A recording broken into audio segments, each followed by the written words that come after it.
તારીખ 31 ઓક્ટોબરના રોજ statue of unity ખાતે રાષ્ટ્રીય એકતા દિવસનો કાર્યક્રમ યોજાનાર છે, જેના ભાગરૂપે નર્મદા જિલ્લા પોલીસ વિભાગ દ્વારા આતંકવાદી હુમલાની પરિસ્થિતિને ધ્યાનમાં રાખી મોક ડ્રીલનું આયોજન કરવામાં આવ્યું છે।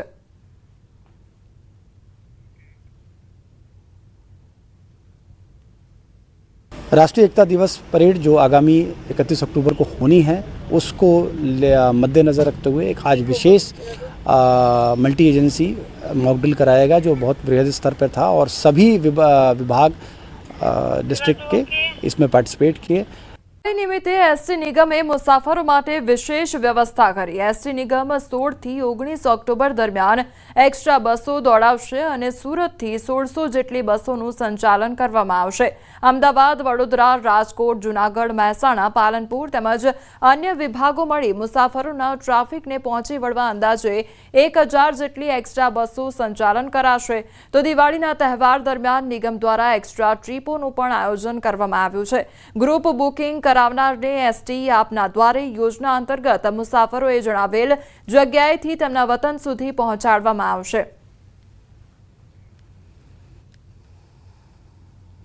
સુરત વિભાગ ખાતેથી સૌરાષ્ટ્ર તરફ જવા માટેના જે બસો છે તે 1600 આયોજિત થઈ છે। ગયા વખતે 1359 જેટલી બસોની ટ્રીપો થઈ હતી અને તે ઉપરાંત અમદાવાદ, વડોદરા, સુરત, રાજકોટ, અમદાવાદ, વડોદરા, રાજકોટ, મહેસાણા, પાલનપુર વગેરે જગ્યાએથી પણ 1000 બસોનું સંચાલનનું આયોજન છે।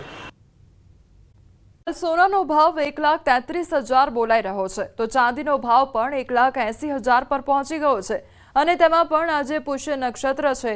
સોના ચાંદીની ખરીદી માટે આજનો દિવસ ખૂબ જ શુભ માનવામાં આવે છે। ધરકમ ભાવ વચ્ચે પણ આજના શુભ દિવસે શુકનવંતી ખરીદી માટે લોકોની ભારે ભીડ જોવા મળી રહી છે। તો દુકાનોમાં સોના ચાંદીની જગમગાટી વચ્ચે ગ્રાહકો ઉત્સાહભેર ખરીદી કરતા નજરે પડ્યા છે। વેપારીઓએ પણ જણાવ્યું કે પુષ્ય નક્ષત્રના શુભ મુહૂર્તે વેચાણમાં નોંધપાત્ર વધારો નોંધાયો છે। ભાવ વધારો છે બધું, પણ હજુ આગળ પણ ભાવ તો વધવાના જ છે ને, એટલે અને આજે સારો દિવસ છે, પુષ્પ નક્ષત્ર છે, થોડો ભાવ વધારે લાગે છે પણ ચાલે। હજુ તો બધા કે 1.5 થશે 2 થશે, પણ કાલ અનબિલિવેબલ છે એમ કે ભાવમાં નથી આવતું, છતાં ખરીદી એટલી બધી છે કે લાગતું નથી કે સોનાનો ભાવ આટલો બધો વધારો। એવું લાગતું હતું કે સોનાના ભાવમાં જે પ્રકારનો ઉછાળો છે તેને કારણે પુષ્ય નક્ષત્રના દિવસે જ્વેલર્સમાં, ખાસ કરીને કોઈ પણ જ્વેલર્સમાં તમે જશો તો ભીડ જોવા નહીં મળે, પરંતુ એવું નથી થયું।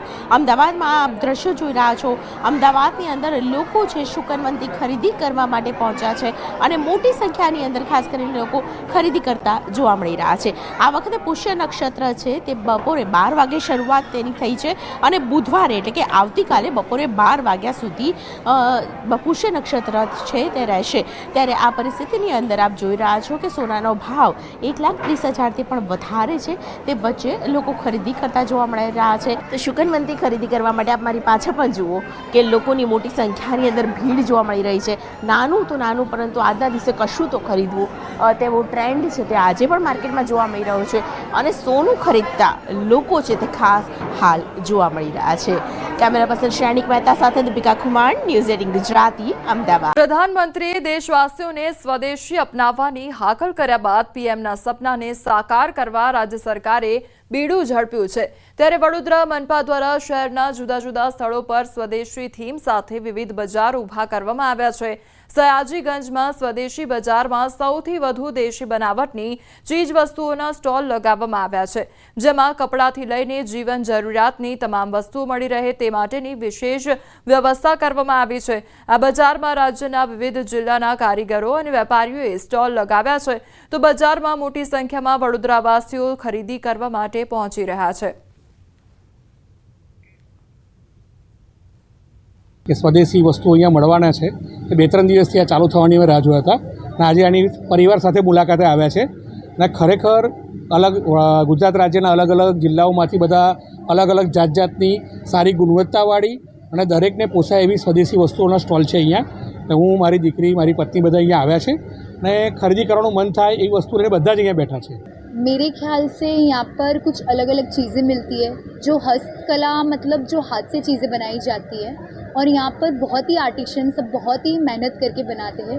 तो मेरे ख्याल से कि अब ये हमारी नेसेसरी है कि हम लोगों तक ये सब चीज़ें पहुँचाएं जो हैंडवर्क की होती है, ब्लॉक प्रिंट्स की होती है, और देश का पैसा देश में રહે. નરેન્દ્ર મોદીજીએ જે આવી રીતે આપણાના મેળા કરવાનો ચાન્સ આપ્યો છે એમાં હું પણ એક કારીગર છું, હું પણ એક આર્ટિસ્ટ છું, જે મેં મારી કુર્તીઝ પેઇન્ટિંગ કરીને મૂકી છે અને એમ્બ્રોઇડરી કરીને મૂકી છે. મારી પાસે 200 જેટલા કલર્સ છે. એ વેરિએશન મળે છે. જ્યારે તમે મેળામાં આવશો, મેળાને તમે વિઝિટ કરશો તો તમને આઈડિયા આવશે કે એકચ્યુઅલી આ કેટલી મહેનતથી એક એક ચીજ વસ્તુ કારીગરોએ બનાવેલી છે. તો હું એવું ઈચ્છું છું એઝ અ કારીગર તરીકે તમે દરેક વ્યક્તિઓ જે પણ આ ન્યૂઝ જોઈ રહ્યા છે એ લોકો અહીંયા વિઝિટ કરો, કારીગરોને પ્રોત્સાહન આપો. જે વડાપ્રધાનની જે આ સ્વદેશી અપનાવવા માટેની જે નીતિ નીકળી એના માટે અમને કારીગર લોકોને બહુ પ્રોત્સાહન મળ્યું છે અને લોકો પણ સ્વદેશી તરફ વળે છે. અને આ મેળાની અંદર લગભગ લોકો પ્રવાસન સ્થળ દીવમાં છેલ્લા કેટલાક વર્ષોથી પ્રવાસીઓની સંખ્યામાં સતત ઘટાડો નોંધાઈ રહ્યો છે. સામાન્ય રીતે સપ્ટેમ્બરથી શરૂ થતો પ્રવાસન સિઝન આ વર્ષે ઉદાસીન રહે તેવું પણ લાગી રહ્યું છે, કારણ કે હોટલો, રિસોર્ટ અને રેસ્ટોરન્ટો ખાલી પડ્યા છે, જેના કારણે સ્થાનિક ધંધા રોજગાર પર તેની અસર જોવા મળી રહી છે.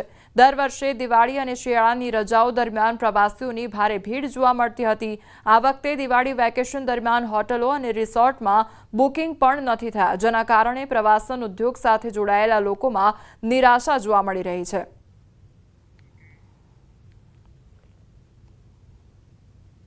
તરફ દિવાળી અને વેકેશનનો માહોલ છે તો બીજી તરફ પ્રવાસન સ્થળ દીવ કે જેમાં સતત પ્રવાસીઓ છે તેમાં ઘટાડો જોવા મળી રહ્યો છે. હું સીધા આપને નાગવા બીચના દ્રશ્યોના માધ્યમથી જ બતાવીશ, કારણ કે આ દીવનો ફેમસ નાગવા બીચ છે અને આ નાગવા બીચ ઉપર સતત પ્રવાસીઓ છે તેમનો ઘસારો જતો હોય છે. પ્રવાસીઓથી આ દીવ નાગવા બીચ છે તે ભરસક રહેતો હોય છે, પરંતુ અહીં માત્ર જૂજ પ્રવાસીઓ છે તે જોવા મળી રહ્યા છે. છેલ્લા કેટલાક વર્ષોની જો વાત કરવામાં આવે તો દીવમાં સતત પ્રવાસીઓ છે તેમાં ઘટાડો જોવા મળી રહ્યો છે અને તેમને કારણે દીવના ધંધા રોજગાર છે તે પણ હવે પડી ભાંગ્યા છે. જોઈ શકાય છે જે પ્રમાણે આ ખાણીપીણીના સ્ટોલ છે અને આ ખાણીપીણીના સ્ટોલ ઉપર હાલ એક પણ પ્રવાસી છે તે જોવા નથી મળી રહ્યો. ત્યારે દીવના જે રસ્તાઓ છે તે પણ સુમસામ ભાચી રહ્યા છે. જોકે દિવાળીનો તહેવાર હવે નજીક હોવા છતાં પણ હોટેલ માલિકો છે તેઓનું ક્યાંક ને ક્યાંક કહેવું છે કે દીવની હોટલોમાં ઇન્ક્વાયરી છે તે પણ નથી આવી રહી અને તેમને કારણે દીવના હોટેલ સંચાલકો છે, હોટેલ માલિકો છે તેઓ ચિંતિત જોવા મળી રહ્યા છે, કારણ કે વેકેશનની શરૂઆત થઈ ચૂકી છે અને દિવાળીના હવે ગણતરીના દિવસો જ બાકી છે, પરંતુ હોટલોની અંદર ના તો બુકિંગ થઈ રહ્યા છે કે ના તો કોઈ ઇન્ક્વાયરી આવી રહી છે. તેમને લઈ દીવના ધંધા રોજગાર છે તેમના ઉપર મોટી અસર પડી રહી છે. દ્વારકા પાસે આવેલ blue flag beach Shivrajpur beach પર વોટર સ્પોર્ટ્સ એક્ટિવિટી શરૂ કરવાની માંગ કરવામાં આવી છે. સિઝન ચાલુ થઈ ગઈ હોવા છતાં વોટર સ્પોર્ટ્સ એક્ટિવિટી બંધ હોવાથી 3 ગામના ધંધાર્થીઓ પરેશાન છે. છેલ્લા 8 દિવસથી શિવરાજપુર, મકનપુર અને મોજપ ગામના સ્થાનિક લોકો બીચ પર ધંધો કરે છે. તેઓ ધરણા પર બેઠા છે, છતાં કોઈ નિર્ણય ન આવતા સ્થાનિક ધારાસભ્ય બબુભા માણેક એસટીએમ કચેરી પહોંચી ગામના લોકો સાથે વાત કરી, મીડિયા સાથે વાત કરી હતી.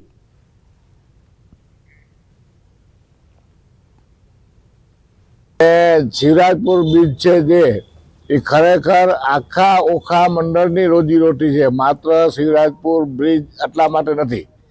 ને સીધી રોજીરોટી 3 ગામની છે, જેની અંદર 2,500 થી 3,000 કુટુંબો અહીંયા નભે છે.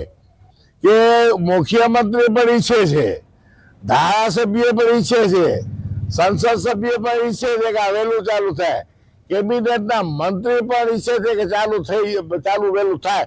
હવે નથી થતું એ સમજાતું નથી. દિવાળીના તહેવાર પહેલા સુરત એસઓજીની મોટી કાર્યવાહી હાથ ધરવામાં આવી છે. પૂર્ણા યોગી ચોક ખાતે 2 ડેરીમાંથી 80 કિલો શંકાસ્પદ માખણ જપ્ત કરવામાં આવ્યું છે. મીઠાઈ અને દૂધ ઉત્પાદનોની માંગમાં પણ વધારો થયો છે. આવી સ્થિતિમાં નાગરિકોના આરોગ્યને પ્રાથમિકતા આપતા સુરત શહેર પોલીસ કમિશનરના માર્ગદર્શન હેઠળ શહેર પોલીસ અને સુરત મહાનગરપાલિકાની ટીમોએ ભેળસેળ વિરોધી અભિયાન તેજ કરી દીધું છે. આ અભિયાનના ભાગરૂપે સુરત એસઓજીએ ફૂડ સેફટી વિભાગ સાથે સંયુક્ત કાર્યવાહી હાથ ધરી પૂર્ણા યોગી ચોક વિસ્તારમાં આવેલી 2 ડેરીઓમાંથી 80 કિલો શંકાસ્પદ માખણ તથા 70 કિલો માખણ બનાવવા માટેનું રો મટીરીયલ અને ક્રીમ મળી કુલ ₹36,000નો જથ્થો જપ્ત કર્યો છે. ખોડિયાર ડેરી તથા સૌરાષ્ટ્ર ડેરીના સંચાલકો ભેળસેળયુક્ત માખણનું વેચાણ કરી રહ્યા હોવાની ફરિયાદ મળી હતી.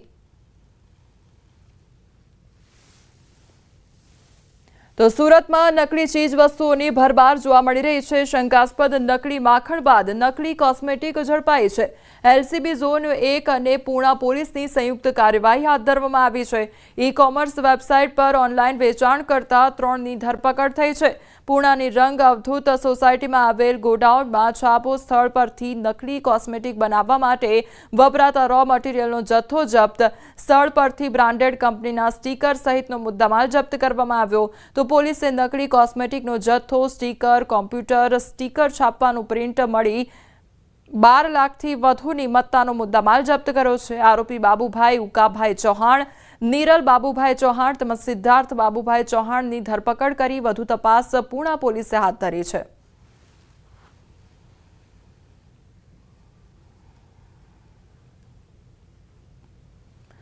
દિવાળીના તહેવારને ધ્યાનમાં લઈને અમદાવાદ શહેરમાં ફૂડ વિભાગે ચેકિંગ અભિયાન શરૂ કર્યું છે। શહેરની જાણીતી સ્વીટ માર્ટ દુકાનોમાં તપાસ હાથ ધરવામાં આવી, જેમાં કાજુ કતરી સહિત વિવિધ મીઠાઈઓ અને ફરસાણના નમૂનાઓ લેવામાં આવ્યા। તમામ નમૂનાઓ લેબમાં તપાસ માટે મોકલવામાં આવશે। અલગ અલગ ઝોનમાં ટીમો બનાવી સમગ્ર શહેરમાં ચેકિંગ ચાલી રહ્યું છે। છેલ્લા 2 દિવસમાં અંદાજિત 150 ખાદ્ય સામગ્રીના સેમ્પલ લેવામાં આવ્યા છે।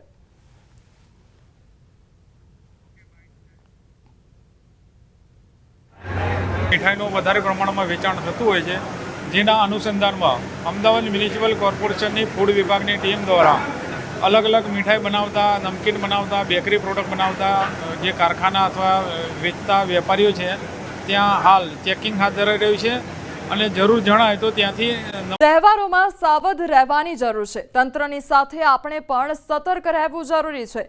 એક તરફ બજારમાં ખરીદીની મોસમ વચ્ચે નકલી ચીજ વસ્તુઓની ભરમાર જોવા મળતી હોય છે। સુરતમાંથી નકલી કોસ્મેટિકની વસ્તુઓ ઝડપાઈ તો આ તરફ દિવાળીના તહેવારોમાં પણ અરવલ્લી પોલીસ એક્શનમાં આવી છે અને રાજસ્થાનમાંથી દારૂની ઘૂસણખોરીને રોકવા સઘન ચેકિંગ હાથ ધર્યું છે। અમદાવાદમાં આરોગ્ય વિભાગ દ્વારા દિવાળીના તહેવાર પહેલા જ ચેકિંગ હાથ ધર્યું છે તો આ તરફ સુરતમાં 80 કિલો શંકાસ્પદ માખણ જપ્ત કર્યું છે।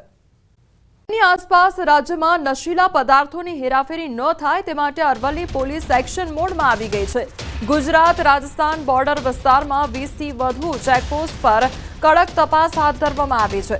છેલ્લા 50 દિવસમાં જિલ્લામાં 9 કરોડથી વધુના વિદેશી દારૂ, ચરસ અને ગાંજાની હેરાફેરીના કેસ પકડાઈ ચૂક્યા છે।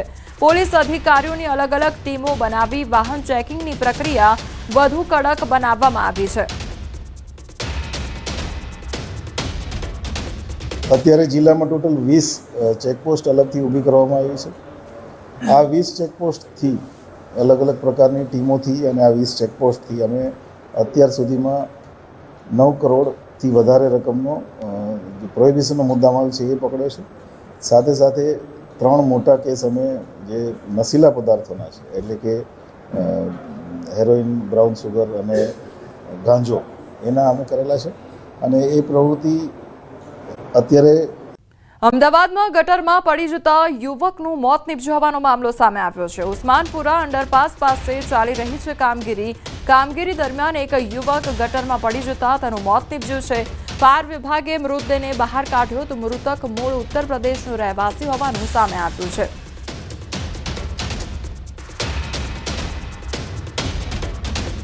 સુરતના ઊન ભેસ્તાન વિસ્તારમાં મારામારીની ઘટના બની છે। જાહેર રસ્તા પર એક યુવક પર હુમલો કરવામાં આવ્યો।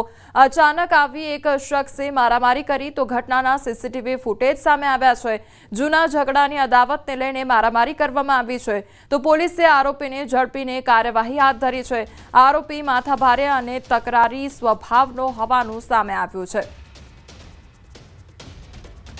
તો મારામારી કરવાનો મામલો સામે આવ્યો છે અને આખો વિડીયો, આખી જે ઘટના છે તે સીસીટીવી કેમેરામાં કેદ થઈ છે કે જ્યાં માથાભારે શખ્સ જોવા મળી રહ્યો છે। બીજી તરફ આ જે આરોપી છે તે માથાભારે અને તકરારી સ્વભાવનો હોવાનું પણ સામે આવ્યું છે। અત્યારે તેની ધરપકડ કરી લેવામાં આવી છે અને વધુ તપાસ હાથ ધરવામાં આવી છે। આખી ઘટના સીસીટીવી કેમેરામાં કેદ થઈ છે। બાળકી પર દુષ્કર્મ આચરનારને આજીવન કેદ અને 5 વર્ષની બાળકી પર દુષ્કર્મ આચરવામાં આવ્યું હતું। પોલીસે 16 દિવસમાં રજૂ કરી હતી ચાર્જશીટ તો 240 પાનાની ચાર્જશીટ તૈયાર કરવામાં આવી હતી। તો બાળકી પર દુષ્કર્મ આચરવાનો મામલો સામે આવ્યો હતો। 5 વર્ષની બાળકી પર દુષ્કર્મ આચરવામાં આવ્યું હતું અને સુરતમાં બાળકી પર દુષ્કર્મ આચરનારને હવે આજીવન કેદની સજા ફટકારવામાં આવી છે। સંવાદદાતા કીર્તેશ અમારી સાથે જોડાઈ ગયા છે। કીર્તેશ, 5 વર્ષની બાળકી પર દુષ્કર્મ આચરવાનો મામલો, આરોપીને કયા પ્રકારની સજા ફટકારવામાં આવી છે? કહી શકાય કે સુરતમાં ઐતિહાસિક ચુકાદો આવ્યો છે, કારણ કે 5 વર્ષની બાળકી સાથે જે પ્રકારે દુષ્કર્મ આચરવામાં આવ્યું હતું, BNS પહેલા હેઠળ આ ગુનો દાખલ કરવામાં આવ્યો। આરોપી સુરેશ ઉર્ફે સલમાન ગોસ્વામીને પકડી લેવામાં આવ્યો હતો અને તેને કોર્ટમાં હાજર કરતા કોર્ટે તમામ દલીલો બાદ તેને દોષિત જાહેર કર્યો હતો અને જીવનના અંતિમ શ્વાસ સુધીની સજા ફટકારવામાં આવી છે। જોકે 1 જુલાઈએ આ કાયદો અમલમાં આવ્યો હતો અને 2 જુલાઈએ નોંધાયો હતો આ ગુનો। ડિંડોલી પોલીસ સ્ટેશનમાં ગુનો નોંધાયા બાદ ગણતરીના કલાકોમાં આરોપીને પકડી પાડવામાં આવ્યો હતો।